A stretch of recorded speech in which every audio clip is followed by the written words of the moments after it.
नमस्कार शेतकरी बंधूंनो, आपण आज माडसांगवी या गावामध्ये आलो होतो. तर मनोज पेखळे या शेतकऱ्यांच्या प्लॉटवर आपण आलेलो आहे. तर मनोज भाऊ आपले प्रोडक्ट्स भरपूर दिवसांपासून वापरत आहेत. सुपीक सॉईल झालं तर त्यांनी सुमारे 2 महिने झाले आल्याची प्लांटिंग केलेली होती आणि तिथे त्यांनी आपलं सुपीक सॉईलचं ॲप्लिकेशन केलेलं आहे. तर तुम्ही बघू शकता इथं त्यांची पांढरी मुळी कशी डेव्हलप झालेली आहे बेडवरती. आणि इथे काल आणि परवा 2 दिवस लगातार माडसांगवीमध्ये पाऊस चालू होता. तर तुम्ही वापसा कंडिशनसुद्धा तुम्ही बघू शकताय की याची वापसा हा कसा झालेला आहे.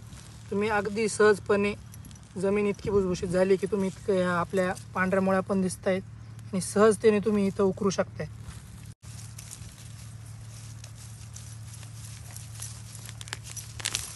हा ते एकदम सहजपणे इथे तुम्ही याची डेव्हलपमेंट बघू शकताय.